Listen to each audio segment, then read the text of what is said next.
Bom, sou aluna Alissa Juliana Mota da Costa, curso Técnico Agropecuária 2019, e nesse vídeo falarei um pouco sobre a aspersão convencional.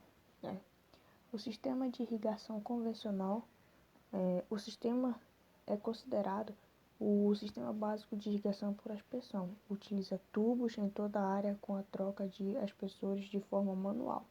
Ou seja, após a primeira rega, o produtor deve entrar na área molhada, retirar o aspersor e colocá-lo na próxima área a ser irrigada.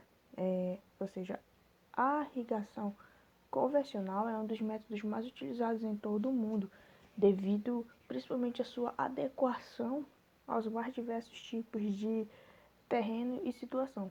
Uma das grandes vantagens desse método é a sua versatilidade, graças à possibilidade de mudar os equipamentos integral ou parcialmente de lugar. Não existe um método melhor que o outro na irrigação. Existem métodos e equipamentos que se adequam a determinada condição de solo, de clima, topografia e de recursos financeiros por parte do produtor. Tipos de sistema de irrigação por aspersão: existe a aspersão convencional, que é o meu tema, e existe a aspersão mecanizada, que já envolve uma biotecnologia, é um outro assunto. Mas a aspersão convencional, ela é uma aspersão, um método que fornece água ao solo e às plantas como se fosse uma chuva artificial, sendo mais utilizado atualmente o poder fixo, né? Pode ser fixo, móvel ou movimentação manual ou mecânica, né?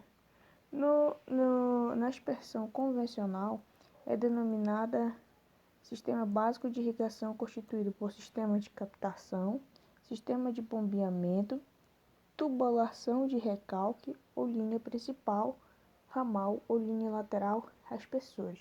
Pode ser classificado como portátil, semi-portátil ou fixa. É importante dizermos que a classificada como portátil, nesse componente ela pode ser desmontada, transportada para uma outra área de irrigação. É importante que no momento da instalação a linha principal esteja perpendicular às curvas de nível de terreno e as linhas laterais em paralelo às curvas. Já na semi-portátil, a irrigação por aspersão somente por parte dos componentes pode ser deslocada. O conjunto motobomba, por exemplo, é uma linha principal, permanece fixo, mas a linha lateral ela é portátil. Então, quando a linha principal é fixa, pode-se enterrá-la durante a instalação e a montagem do sistema. Já o sistema de aspersão fixa, o próprio nome diz, é um componente que é fixo, enterrado e não permite deslocamento nenhum. É possível efetuar irrigação em toda a área ao mesmo tempo, ou dividido em setores, né? Aqui vemos, atenção, o custo de investimento aumenta quando se muda do sistema de irrigação por aspersão portátil para o fixo. Em contrapartida, diminui-se a mão de obra. É aquilo que eu falei logo no início, né? O tipo de irrigação depende da condição financeira do produtor, do clima, do relevo. Então, mas geralmente é mesmo por parte da questão financeira do produtor, do investimento. Porque se ele vai fazer um bom investimento, se vai dar resultado, tem que ser bem trabalhada essa questão de qual tipo de irrigação adequada para aquela cultura. Os componentes principais desse sistema são motobomba, tubulação de alimentação mangueira, carrinho com umidade acionadora, carretel enrolador, âncora, hidrante, aspersor de grande alcance e vazão. Aqui na imagem nós temos o motobomba. O motobomba é um conjunto que mantém a água sob pressão em uma tubulação que cruza o centro da área a ser regada. Nessa tubulação são colocados hidrantes a cada 100 metros, que fornecerão a água para as posições de funcionamento do conjunto atropelido. Este sistema tem sido utilizado nas mais variadas culturas, como laranja, limão, milho, cana-de-açúcar e etc. Ele é muito recomendável na irrigação convencional.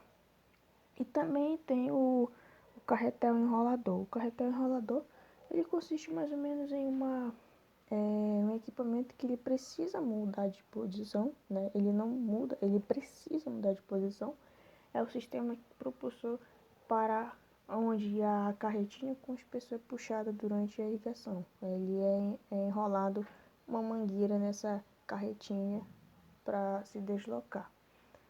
Quais as principais vantagens e desvantagens do sistema de irrigação por aspersão convencional?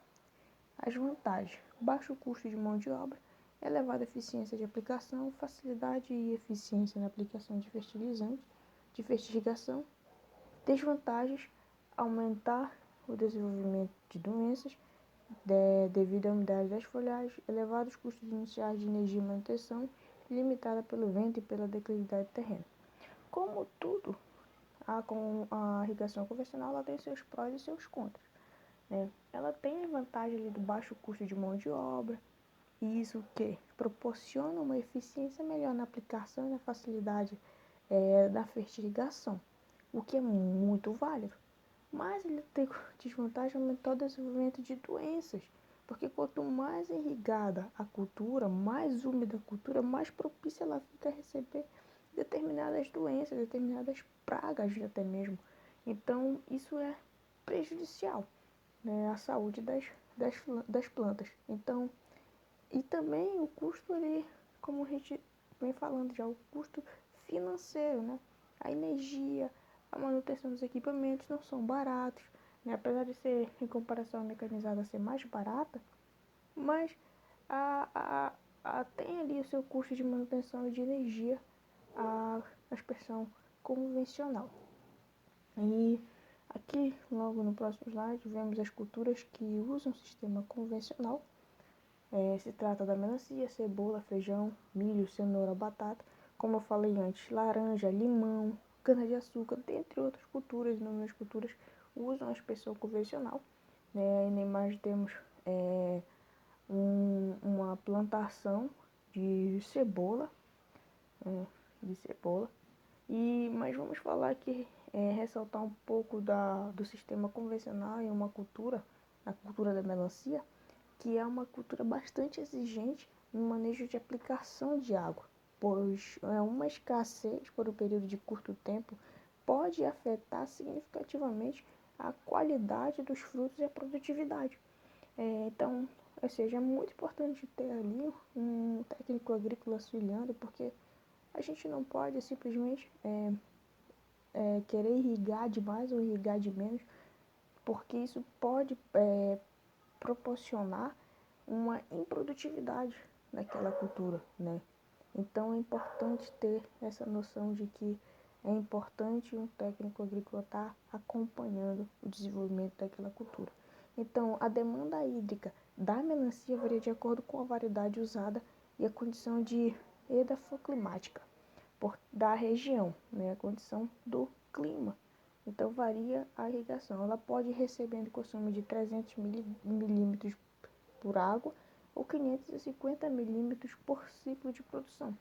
Isso depende muito do clima, né? Como eu falei, fator muito importante e que é importante conhecer, né, os parâmetros necessários da irrigação por aspersão, que é água, cultura, topografia, clima e investimento. Nenhum é mais ou menos importante que o outro, todos são essenciais, né? A água aí para irrigar, a cultura, se não tiver cultura, com que a água vai irrigar, e se tiver cultura, vai precisar de água para irrigar, a topografia para saber ali o nivelamento do, do terreno e o clima, né? Clima dispensa qualquer tipo de comentário, porque a gente já falou aqui que o clima é essencial para uma boa irrigação. E o investimento do produtor também, né? Se o investimento for errôneo, de forma desorientada, o produtor, infelizmente, ele vai sofrer sérios danos. Por isso, são parâmetros que devem ser levados em consideração para começarmos a fazer cultivo de determinada cultura. Aqui embaixo, um vídeo sobre a aspersão convencional. Se quiser ver, é só dar um play aí. E por hora é isso, né? Eu agradeço. Obrigado. Esse assunto ele veio enriquecer mais o pouco que eu já sabia de aspersão convencional. E é isso. Muito obrigado.